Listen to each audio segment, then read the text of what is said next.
तो दोस्तों, स्वागत है आपका हमारे एक और नए वीडियो में।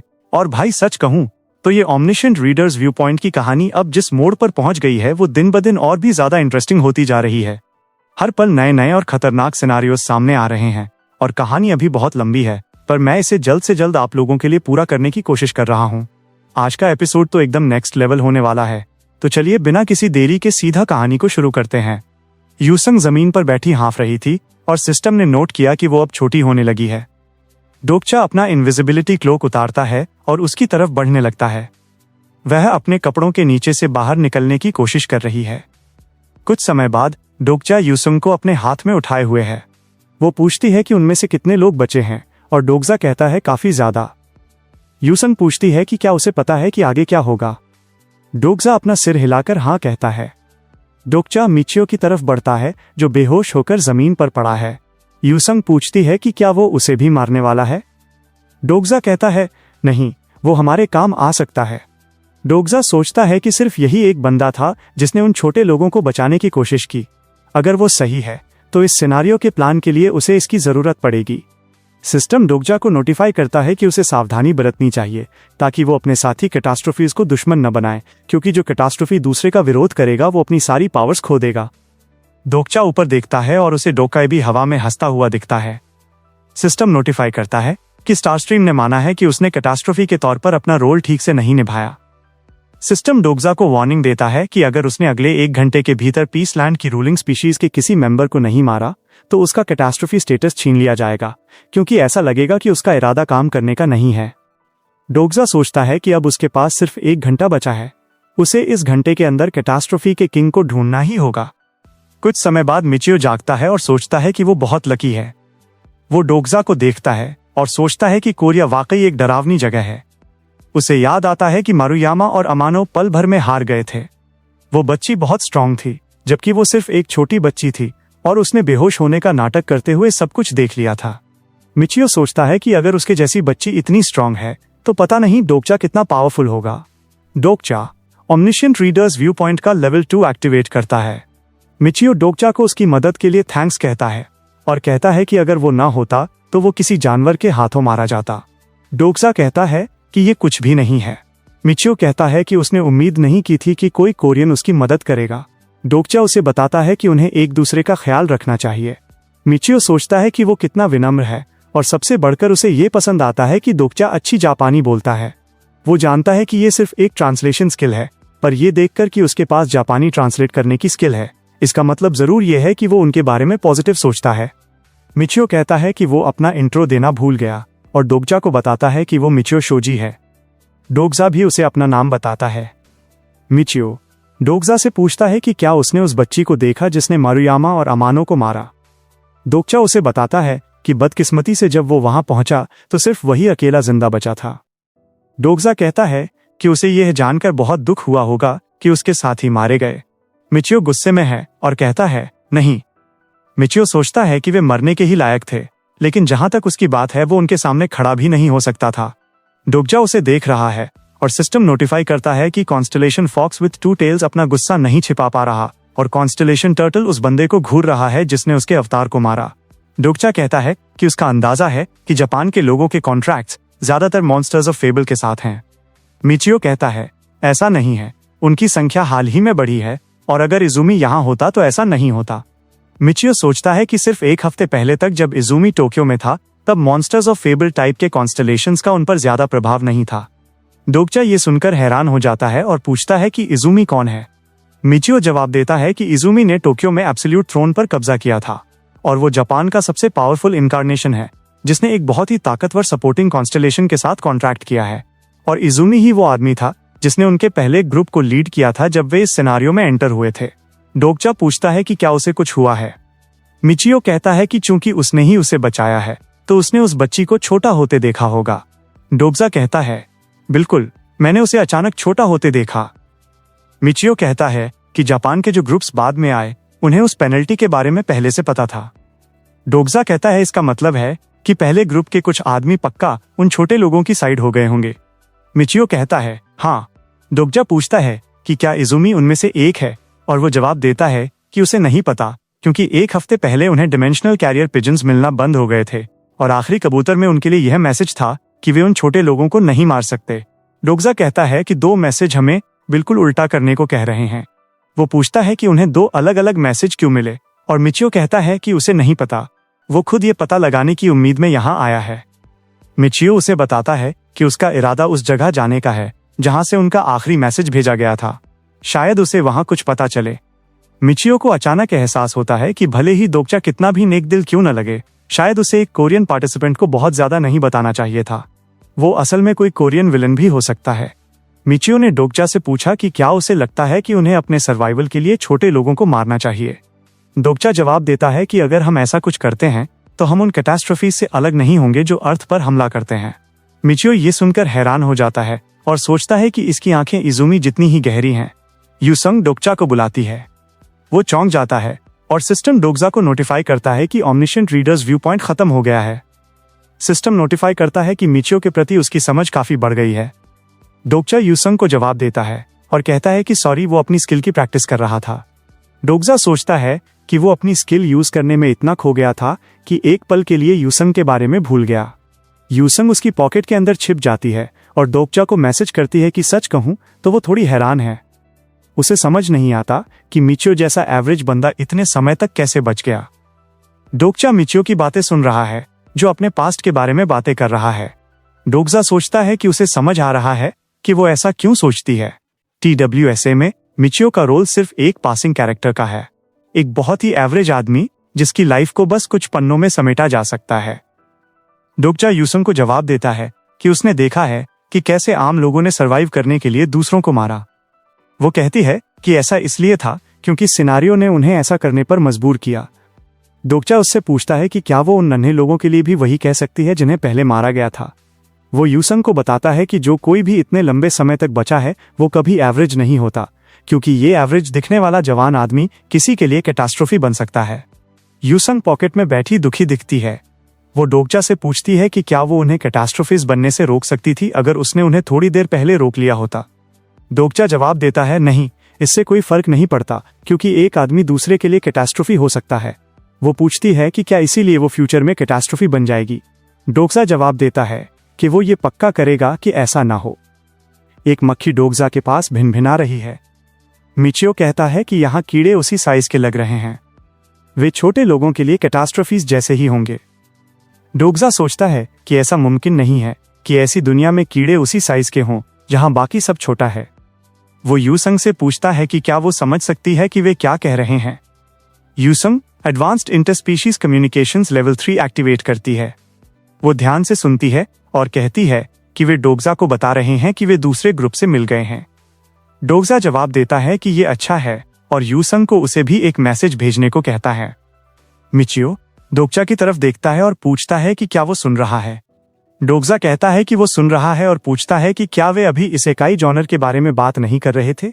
मिचियो ये सुनकर एक्साइटेड हो जाता है और डोग्जा मन ही मन सोचता है कि उसे यकीन नहीं हो रहा कि वे इस समय एनीमे के बारे में बात कर रहे हैं। ये और भी साबित करता है कि जो कोई भी इतने समय तक बचा है वो साधारण तो बिल्कुल नहीं है। डोग्जा उसे बताता है कि उसे पता है कि ये जापान में बहुत पॉपुलर जॉनर है और उसने भी ऐसे कुछ काम देखे हैं। मिचियो कहता है कि उसने अपना हिस्सा एनीमे देखा है और इसेकाई उसका फेवरेट जॉनर है। वे कहानियां जहां प्रोटैगनिस्ट दूसरी दुनिया में पहुंच जाता है और उस दुनिया की जानकारी उसके पास पहले से होती है। डोग्जा कहता है कि शायद जिस दुनिया में वे अभी हैं वो उनमें से कुछ के लिए पहले से ही एक इसेकाई है और वहां कोई इस दुनिया का प्रोटैगनिस्ट हो सकता है। मिचियो कहता है कि ये एक इंटरेस्टिंग थ्योरी है। वो किसी को जानता था जिसने वही बात कही थी जो अभी डोग्जा ने कही। डोग्जा कहता है कि वे पक्का एनीमे के फैन रहे होंगे। मिचियो कहता है कि वो असल में एक कॉमिक बुक आर्टिस्ट थी और टोक्यो से एंटर करने वाली पहली बंदी थी। उसका नाम असुका रेन है। डोग्जा ये जानकर हैरान है कि ये दुनिया उस कॉमिक का हिस्सा भी हो सकती है जिसे किसी ने ड्रॉ किया हो। डोग्जा मिचियो से पूछता है कि क्या वो बता सकता है कि वो अभी कहाँ है। मिचियो किसी चीज की तरफ देखता है और डोग्जा को बताता है कि उसे लगता है कि उन्होंने इसे ढूंढ लिया है। एक पेड़ पर एक साइन खुदा हुआ है। मिचियो कहता है कि ये वो साइन है जो पहले बैच के लोगों ने छोड़ा था। वो कहता है कि ये पास ही होना चाहिए। वे श्योर हैं कि इजुमी का ग्रुप इसी एरिया के पास था। वे पास में किसी भी साइन की तलाश करने लगते हैं। वे जमीन पर बने सर्कल के अंदर कदम रखते हैं और सिस्टम उन्हें नोटिफाई करता है कि वे डीमन फॉर्मेशन में एंटर कर चुके हैं और इसके असर से उनके ओवरऑल स्टैट्स कम हो गए हैं। डोकचा सोचता है कि डीमन फॉर्मेशन जापानी कॉन्स्टलेशंस की एक यूनिक स्टिग्मा है। ये वही स्किल है जिसने white demon king Izumi Hiroki को TWSA के टॉप 100 लोगों में से एक बनने में मदद की थी। मिचियो इजुमी को पुकारने लगता है और पूछता है कि क्या वो उसे सुन सकता है। डोकचा सोचता है, नहीं, अगर ये डीमन फॉर्मेशन इजुमी ने डाली होती तो अभी खड़ा रहना और भी मुश्किल होता। इजुमी के अलावा सिर्फ कुछ चुनिंदा जापानी इनकारनेशंस ही डीमन फॉर्मेशन डाल सकते हैं। डोकचा सोचता है कि इसमें कोई शक नहीं है, वो स्नेक का अवतार पास ही है। अचानक मास्क पहने हुए कुछ लोग वहां पहुंचते हैं। उनमें से एक मिचियो से कहता है कि वो एक कोरियन को लेकर आया है। मिचियो उनसे रुकने को कहता है। वो उनका दुश्मन नहीं है क्योंकि उसने असल में उसकी जान बचाई है। मास्क पहना हुआ आदमी कहता है कि वो पक्का तीसरे ग्रुप के साथ आया होगा और मिचियो से पूछता है कि वो किसकी टीम में है। मिचियो कहता है कि वो इजुमी के साथ है। सब हंसने लगते हैं। मास्क वाला आदमी उसे बताता है कि ऐसी कोई टीम अब नहीं बची है। मिचियो पूछता है कि क्या इजुमी मारा गया है। उनमें से एक उसके स्टैट्स चेक करने लगता है और कहता है कि इसका नाम मिचियो शोजी है। इसके ओवरऑल स्टैट्स एवरेज से कम है और इसका कोई सपोर्टिंग कॉन्स्टलेशन नहीं है। वो मास्क वाले आदमी को बताता है कि ये एक नो बॉडी है। मास्क वाला कहता है कि मिचियो यह जानने के लायक नहीं है कि इजुमी के साथ क्या हुआ। वे उसे जिंदा छोड़ देंगे, इसलिए उसे यहाँ से दफा हो जाना चाहिए। डोकचा आगे बढ़ता है और पूछता है कि उसका क्या। वे डोकजा के स्टैट्स चेक करने लगते हैं। सिस्टम डोकजा को नोटिफाई करता है कि किसी ने उस पर बैटल काउंटर यूज किया है और सिस्टम नोटिफाई करता है कि personal skill 4th wall activate हो गई है। बैटल काउंटर बीप करने लगता है और डिस्ट्रॉय हो जाता है। सिस्टम नोटिफाई करता है कि 4th वॉल के असर से बैटल काउंटर ने काम करना बंद कर दिया है। मिचियो एक्साइटमेंट में कहता है कि यह ऐसा सीन है जो उसने सिर्फ कॉमिक बुक्स में देखा है। डोकचा अपनी तलवार पकड़ता है और पूछता है कि वो स्नेक कहाँ है। मास्क वाला आदमी कहता है कि वो नहीं जानता कि डोकचा उनके बारे में कितना जानता है, लेकिन अब वे उसे जाने नहीं दे सकते। मास्क वाले आदमी ने डोकचा से पूछा कि वो कौन है। डोकजा जवाब देने ही वाला होता है, पर मास्क वाला उसे रुकने को कहता है और कहता है कि वो कोट वाला वही बदतमीज बंदा है जो तलवार यूज करता है, जिसके बारे में डोककैबी ने उन्हें वार्न किया था। वो डोकजा से कहता है कि वो पक्का सियोल डोम का लीडर होगा, हालांकि वो जैसा सुना था उससे थोड़ा अलग दिखता है। डोकचा गुस्से में है और सोचता है कि उन्होंने उसे जुंगयुक समझ लिया है। मास्क वाला आदमी सबको कोरिया के सुप्रीम किंग को घेरने के लिए कहता है। मिचियो उन्हें बताता है कि कोई गलतफहमी हुई है और वो सुप्रीम किंग नहीं है। डोकजा उसके कंधे पर थपकी देता है और उसे चुप रहने के लिए कहता है। डोकचा उन्हें वार्न करता है कि अगर उन्होंने उस पर हमला किया तो वे पछताएंगे। मास्क वाला जवाब देता है कि वे उस पर हमला नहीं करेंगे, बल्कि डोकचा उन पर हमला करेगा। डोकजा पूछता है कि वो ऐसा क्यों करेगा और उनमें से एक कहता है कि अगर डोकजा ने कुछ नहीं किया तो उसके दोस्त मर जाएंगे। डोकचा देखता है कि उन्होंने उसके दोस्तों को कैदी बना लिया है और वे छोटे हो गए हैं। वे डोकजा से माफी मांगते हैं। यूसुंग डोकचा से पूछती है कि अब हमें क्या करना चाहिए। डोकचा मुस्कुराने लगता है और कहता है जैसा कि उम्मीद थी, वे सब पहले ही छोटे हो चुके हैं। सिस्टम डोकचा को वार्न करता है कि उसके पास सिर्फ 16 मिनट बचे हैं। स्टार स्ट्रीम मानेगा कि उसका कैटास्ट्रोफी बनने का कोई इरादा नहीं है और उसका स्टेटस खत्म कर दिया जाएगा। डोकजा सोचता है कि उसे जल्द ही कोई फैसला लेना होगा। वो सोचता है कि क्या उसे यहाँ उस स्नेक का शिकार करना चाहिए या हार मान लेनी चाहिए। डोकचा मिचियो की तरफ देखता है और सिस्टम उसे नोटिफाई करता है कि मिचियो गिल्टी फील कर रहा है। उसने लाइफ चेंजिंग फैसला लिया है और इवोल्यूशन की स्टेट में पहुंच गया है। मिचियो अपनी तलवार निकालता है और कहता है कि वो इन आदमियों को देख लेगा। डोकचा ये देखकर हैरान है कि मिचियो कहता है कि वो एक सम्मानजनक आदमी है जो अपने रक्षक को मुसीबत में नहीं पड़ने देगा। डोकचा उसे रुकने को कहता है और मिचियो जवाब देता है कि उसे भाग जाना चाहिए और वो उसके लिए थोड़ा टाइम दे देगा। मिचियो चिल्लाते हुए मास्क वाले आदमियों की तरफ भागने लगता है। सिस्टम नोटिफाई करता है कि मिचियो ने कैटास्ट्रोफी होने की सारी पावर्स छोड़ दी हैं जैसे ही उसे पेट में लात पड़ती है। डोकचा सोचता है कि मिचियो ने उसे थोड़ा टाइम दे दिया है। वो मिचियो की तरफ देखता है और वे दोनों एक दूसरे की तरफ सिर हिलाते हैं। डोकचा मास्क वाले आदमी से पूछता है कि वे उनके प्रति हॉस्टिलिटी क्यों दिखा रहे हैं। ये सिनारियो कोरिया और जापान के बीच नहीं है, ये छोटे लोगों और कैटास्ट्रोफी के बीच है। मास्क वाला आदमी पूछता है कि क्या वो नहीं जानता कि उन्होंने ही सबसे पहले उन पर हमला किया था। कोरिया के पार्टिसिपेंट्स ने उन पर पहले हमला किया था। डोकचा पूछता है कि क्या ये सच है और मास्क वाला कहता है कि उन्होंने छोटे लोगों को बचाने के लिए फाइट की थी। मास्क वाला डोकचा से कहता है कि वो नाटक करना बंद करे। वो एक आदमी और एक औरत थी जिन्होंने उन पर पहले हमला किया था। डोकचा समझ जाता है कि वो पिल्दू और सियोल्फ की बात कर रहा है। डोगचा पूछता है कि वे कैसे दिखते हैं और मास्क वाला उसे बताता है कि अगर उसने पूछना बंद नहीं किया तो वे हमला करना शुरू कर देंगे। अचानक डोगजा personal skill bookmark number 4 activate करता है। सिस्टम नोटिफाई करता है कि way of the wind level 8 activate हो गया है। डोगजा अपनी तलवार घुमाता है और हवा का एक तेज झोंका चलने लगता है। डोगजा अपने दोस्तों को पकड़ता है और उन्हें मजबूती से पकड़े रहने को कहता है। वो गिलियंग को अपनी पॉकेट में रखता है और मिचियो को जमीन से उठा लेता है। वो हवा की स्पीड से भागने लगता है। सिस्टम नोटिफाई करता है कि डोगजा अब लेवल 1 सिनेरियो पेनल्टी के अंदर होगा और उसके ओवरऑल स्टैट्स कम हो गए हैं। सिस्टम नोटिफाई करता है कि दूसरे कॉन्टिनेंट्स के कॉन्स्टेलेशंस जापान और कोरिया को लड़ते हुए देखना चाहते हैं और डोगजा को 2000 कॉइन्स गिफ्ट किए गए हैं। डोगजा सोचता है कि वे चाहते हैं कि वो उनके लिए एक शो पुटअप करे। डोगजा जेहे से पूछता है कि उन्होंने उसे इतनी जल्दी कैसे पकड़ लिया और वो कहती है कि पास में कोई वाटर बॉडीज नहीं है। मास्क वाले आदमी उसका पीछा करते हैं और उनमें से एक कहता है कि डोगजा उसी तरफ जा रहा है जहां उनका लीडर है। डोगजा सोचता है कि उनका बॉस ही लीडर है। उसे याद आता है कि ओरिजिनल 3rd राउंड में लीडर जापान का बॉस नहीं था, लेकिन ऐसा लगता है कि इस लीडर ने इजुमी की जगह जापान का कंट्रोल ले लिया है। बूढ़ी लेडी डोगचा से माफी मांगती है कि उसे इतनी जल्दी पेनल्टी मिल गई। डोगचा उसे बताता है कि उसने अच्छा किया और पूछता है कि क्या उनका लीडर वही स्नेक है जिसे वो ढूंढ रहा है। डोगजा कहता है कि ऐसा ही लगता है। वो सोचता है कि ऐसे कई केसेस थे जहां शुरुआती राउंड्स के दौरान लीडर का सपोर्टिंग कॉन्स्टलेशन एक स्नेक था, इसलिए इस राउंड में भी लीडर वही स्नेक का अवतार होगा। बूढ़ी लेडी डोगचा से पूछती है कि क्या वो उसे उठाने के लिए बहुत भारी तो नहीं है। डोगचा उसे बताता है कि वो है। वो सोचता है कि इस लेडी का बॉडी मास उसके साइज के बावजूद कम नहीं हुआ है और इसीलिए वो इस प्लान में बहुत जरूरी है। डोगचा जंगल में किसी को बैठे हुए देखता है। वो आदमी कुछ खा रहा है। उसकी गोद में एक पिंजरा है और उसकी आंख पर एक स्कार है। डोगजा सोचता है कि यही लीडर होना चाहिए। मिचियो उस बंदे को देखकर चिल्लाने लगता है और कहता है कि असुका जिंदा है।